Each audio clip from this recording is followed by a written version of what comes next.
નમસ્કાર, ગુજરાત 18 જ્યોત ન્યૂઝમાં આપનું સ્વાગત છે। કેશોદમાં ભગવાન જગન્નાથજીના મામેરા પ્રસંગની ભવ્ય ઉજવણી, મુખ્ય રાજમાર્ગો પર નીકળશે શોભાયાત્રા। કેશોદમાં ઉમિયાનગર ખાતે ગણેશ ગ્રુપ મહિલા મંડળ દ્વારા ભગવાન જગન્નાથજી, બહેન સુભદ્રાજી અને ભાઈ બલભદ્રજીના મામેરા પ્રસંગની ભવ્ય ઉજવણી કરવામાં આવી। ધાર્મિક માહોલ વચ્ચે મોટી સંખ્યામાં ભક્તોએ ભગવાનના દર્શન કરી ધન્યતા અનુભવી। મામેરા પ્રસંગ નિમિત્તે ભગવાન જગન્નાથજી, બહેન સુભદ્રાજી અને ભાઈ બલભદ્રજીનું ઉમિયાનગર ખાતે મામાનગરે વિધિવત સ્વાગત કરવામાં આવ્યું હતું। ત્યારબાદ ઉમિયાનગરથી હવેલી સુધી મામેરા પ્રસંગની શોભાયાત્રા ભક્તિભાવ સાથે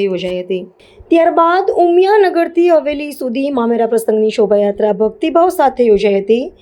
હિન્દુ યુવા સંગઠન અને હિન્દુ યુવા વાહિનીના આયોજન હેઠળ યોજાયેલા આ ધાર્મિક કાર્યક્રમમાં કેશોદના અગ્રણી આગેવાનો, સમાજના પ્રતિનિધિઓ તેમજ મોટી સંખ્યામાં ભક્તજનો જોડાયા હતા।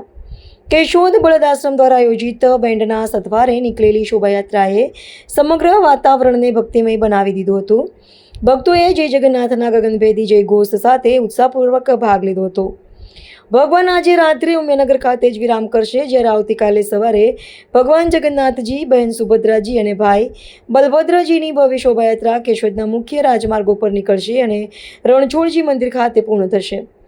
મામેરા પ્રસંગે કેશોદમાં ભક્તિ, પરંપરા અને સાંસ્કૃતિક વારસાનું અનોખું દ્રશ્ય જોવા મળ્યું હતું, જ્યારે આવતીકાલે યોજાનારી ભગવાન જગન્નાથજીની ભવ્ય શોભાયાત્રાને લઈને ભક્તોમાં ભારે ઉત્સાહ જોવા મળી રહ્યો છે। જય શ્રી રામ। હું છું વિશાલ સોલંકી, હિન્દુ યુવા સંગઠન તાલુકા પ્રમુખ કેશોદ। અષાઢી બીજ નિમિત્તે હિન્દુ યુવા સંગઠન અને હિન્દુ યુવા વાહિની દ્વારા ભગવાન જગન્નાથને એક ભવ્યથી ભવ્ય રથયાત્રાનું આયોજન કરેલું છે। તેમની પૂર્વ સંધ્યાએ આજે ભગવાન મામાના ઘરે જવાના છે, ત્યારે ઉમિયાનગર ગણેશ ગ્રુપના મહિલા મંડળ દ્વારા આજે ભગવાનનું મામેરું કરવામાં આવેલું છે અને આ મામેરામાં વધારેમાં બહોળી સંખ્યામાં લોકો જોડાયા છે। તો અમે ઉમિયાનગરની બહેનોનો પણ ખૂબ ખૂબ આભાર માનીએ છીએ। આજે રાત્રે રોકાણ ભગવાન મામાનગર રોકાણ કરશે અને આવતીકાલ સવારે 9 વાગે ભગવાન નગર ચર્ચા એની કરવાના છે। તો સૌ ભાઈઓ તથા બહેનોએ આ નગર યાત્રાનો પણ લાભ લેવો। જય શ્રી રામ।